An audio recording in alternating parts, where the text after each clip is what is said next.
Arcane Mage is getting a facelift in the War Within, and in today's video we're going to be covering everything that is going on with this specialization, and most importantly, is it fun or not? Have they managed to accomplish their goals and their aims with the changes that have been presented so far in the beta? And if you want to make sure that you're staying up to date with news related to World of Warcraft, then make sure to smash that subscribe button. Your support is greatly appreciated. Now, Arcane Mage holds a notorious reputation for being overly complex and difficult to play. However, in the War Within, I will say that they have done an excellent job on simplifying its rotation. It's returning back to a similar playstyle in Legion, which involved spamming a lot of arcane barrages, a lot of arcane explosions, and a lot of arcane orbs, which makes its AoE rotation simple and satisfying. I really enjoy going back to a proc playstyle as opposed to being able to spam missiles all the time. You can see as I'm attacking the training dummy,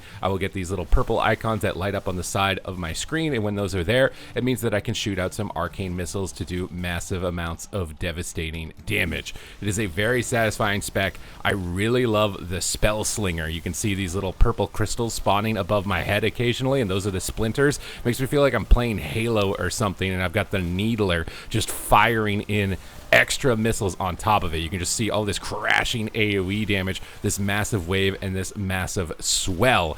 Not to mention, Arcane might actually stand a pretty good chance of being really good in the game as a whole, considering that Fire Mage seems to be heavily on their radar for nerfs in most recent changes. So if you're concerned about viability for the specialization, those concerns may not actually be warranted as much anymore. So if you're worried about it being overly complicated, it is much simpler. I am just spamming arcane barrages when I get charges, arcane explosions, shooting out missiles as I get them, which is pretty frequently, and just spamming my cooldowns and doing my rotation. I'd say maybe the rotation gets a little bit more complicated when you get around your arcane surge, but every minute and a half you're gonna have to use your brain a little bit, but out of that you're just gonna be absolutely just gushing out massive amounts of AoE damage and just totally topping the meter, decimating everybody and completely destroying anything that comes in your path. It is a very satisfying spec, I think, both functionally and visually. Now, looking more specifically at the talents, some things that are going to be really important to look at is that they are increasing our percent health by a massive margin.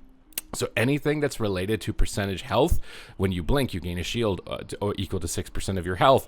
Your barriers are increased in terms of the amount that they heal you for how much, 40% of what they absorb, and your barriers absorb based on your percent health. So you can see that these are all going to be massive modifiers that you definitely want to take advantage of. Although I'm really hoping that they're going to look at these for every class and nerf them, because they're easily the most OP options is anything that's related to percent healing. We also have a talent that when we are below 50% health, our prismatic barrier will absorb 50% more damage. So yeah, and you can see when you heal for 40% of that damage, you get low and you've got all this percentage-based healing wrapped around that. You are basically borderline invincible in a lot of circumstances. And I've seen some arguments that it's for solo questing, but I've been even doing some delves. I think that there's got to be better mechanics to deal with solo questing and solo content than just making it so we're passively immune to everything, because I don't think that's good for any part of the game. I don't think it's a good experience in the solo questing or for anything else. I'd much rather them bring in things like victory rush mechanics for solo content, where you kill a mob and it drops something that heals you for a lot, so you're focused around movement and, you know, more active based healing and self-sustain in solo content that can more isolate it into that solo content and not kind of wreck the gameplay, whether it's dungeons, because you're probably not going to healer with how much healing you're able to do, or PvP with how durable you're going to end up being with this, which could be fixed with tuning knobs. But I'd really much rather they find a way to approach self-sustain for solo content in a way that only changes it in that solo content rather than the game as a whole. But if that doesn't change, this is going to be really powerful and something that you absolutely need to be paying attention to on any class really that you're going into with the War Within. Now, another thing to note is that your keybind bloat is going to be dropping a bit with Arcane Mage, and that is most notably because they are starting to share talents. Here you can see here on the left side, Ring of Frost and Ice Nova are now shared talent. You can't get both of these, so depending on if you want an AoE polymorph type effect or you want to get another instant cast root in order to kite away from enemies, you will have to make that as a decision, and now those can basically cut down one extra keybind in effect. Dragon's Breath and Supernova are a shared node, so if you want to get a knockup or get an AoE disorient. You'll have to choose between these, which is a little bit more important for the other hero talents for Arcane Mage, but those keybinds are starting to come down more and more. I'd say you're probably about maybe like 2 to 3 less keybinds than you were in Dragonflight. So if you're somebody who's, again, really worried about things being overly complicated, it seems like they are trying really hard to reduce that complexity and get Arcane Mage into a spot where it's more accessible for more players, regardless of your dexterity. So definitely take that into account. A lot of the talents here are just focusing on amplifying your damage. The Arcane Splinters are really satisfying. You know, if we were going to like rank the hero talent trees in terms of their visuals, Spellslinger for Arcane is definitely up there. I really like the Needler type effect. Now the talent tree on the right side has changed quite a bit as well. What you'll notice is on the left that it's a pretty heavy focus on things like Arcane Blast, giving you presence of mind for instant Arcane Blasts, summoning Arcane Familiars. It's focused much more on kind of single target oriented damage. So I kind of avoided that left side almost entirely in this instance because Barrage and Missiles are just super powerful and super fun to press. So I just focused on only going down the right side, which focuses on all Arcane Orbs. We've got the chance for, you know, extra Arcane Explosions to proc while we're AoEing. You can see it procking like this, like the Legion Echo effect of the Arcane Explosion. So if you really liked Legion Arcane Mage, I think there is no doubt in my mind that you will absolutely love this version of Arcane, because it's basically just Legion Arcane with a stimulus package on visuals and procs. Like, you're just absolutely proc city, just destroying anything that comes your way. Really like it. Really like it. But on the talent tree side, I was definitely focusing more towards anything that was to do with Barrage or to do with Missiles, because I find those abilities more fun. And unfortunately, the left side of the tree, the only thing that I did notice that the left side has is Chrono Shift, which is Arcane Barrage slows enemies. This is more of a big deal in PvP and possibly solo content. It's actually very difficult to get this talent now without losing something of significant damage output from the right side, whether it's Arcane Orb damage, percentage increase effects. Like, there's a huge amount of damage that makes it really difficult to trade that off. So it's entirely possible that we are going to be losing a bit of mobility, or you're going to have to sacrifice some damage in order to get the mobility, which maybe is fair, considering in PvP, Arcane Mage is pretty much like untouchable to almost any melee DPS, and Chrono Shift is obviously a large contributor to that factor. So likely this shift of talents and moving them around was deliberate in that effect and that aim, but it's definitely going to be felt as a bit more of a weak point. You will feel that your mobility has gone down slightly, at least in situations where you aren't able to get this Chrono Shift. Now, Sun Fury is a talent tree that I haven't spent a lot of time with, so we're going to be exploring that here basically live in the video. I've seen a lot of this with Fire Mage. It summons in a Phoenix that just cracks a huge amount of damage and a ton of spells. So I am imagining that it's going to be very similarly the case here for Arcane, and I'm very curious to see what the Phoenix does specifically. So Arcane Blast and Barrage grants you 10% haste, stacking up to 10 times.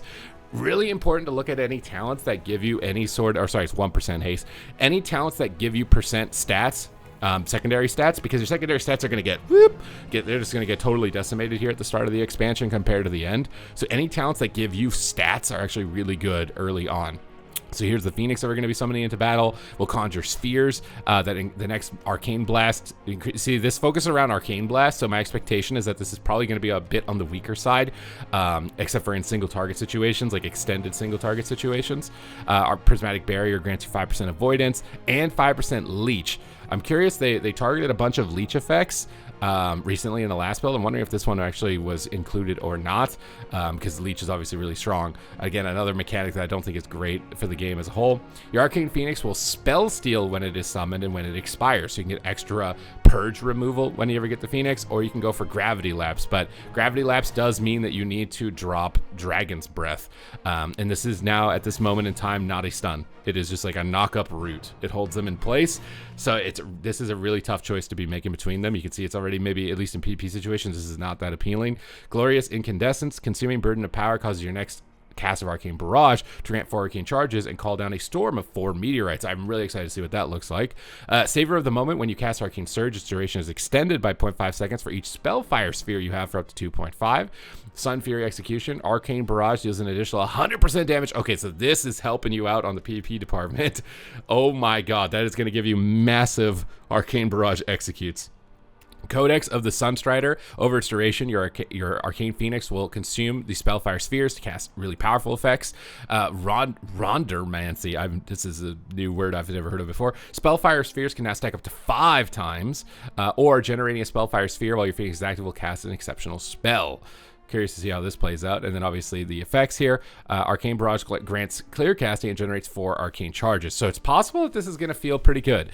I really want to see what this meteor effect looks like for this specifically. Can it outdo the Spell Slinger? So we're just going to go after the training dummy bit here and see what we can get going in terms of animations and see if there's like visually a difference. I'm already kind of missing the little arcane splinters above my head, but there's my Phoenix. He's going hamski on everything that's coming through. Looks like he's just casting AoE and fire damage and arcane barrages himself and just dumping on our opponents. But so far I've really only noticed this kind of like fire animation onto the targets. There's that reset with the arcane barrage, and you can get a ton of barrage procs in a row with a build like this, and then if they're in execute range, we're getting that amplification on that execute. So it does, to me at least. There's that meteor that just got called in there, so you can summon in get an RNG chance to summon in a meteor. I'd say flavorfully the splinters feel a little bit more suited towards arcane. I get that Sun Fury is supposed to be focused more on fire, but I think the splinters are definitely at least a little more visually satisfying. We can see the meteors coming down again for me right here. But what this does hold is likely really powerful single target execution,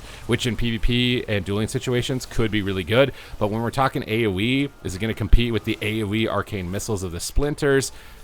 I think that's yet to be seen. Also, the survivability of getting extra healing when we're below 50% health on our shields is another thing to take into consideration. For me personally, Sun Fury absolutely blasts off for fire. It feels super visually satisfying and super thematic for fire. But for me, I think Spell Slinger is really starting to steal the show in terms of just visuals and mechanics overall, and with kind of the niche that I'm expecting Arcane to fit in for the game as a whole. It's my expectation that Spell Slinger is probably going to be just a little bit more badass. But this is my assessment, my analysis of Arcane Mage at the moment for the War Within. I hope that you guys enjoyed this deep dive, and it's got you thinking as to whether or not this class is going to be a good fit for you. Other than that, thank you very much for watching the video, and I will see you in the next one.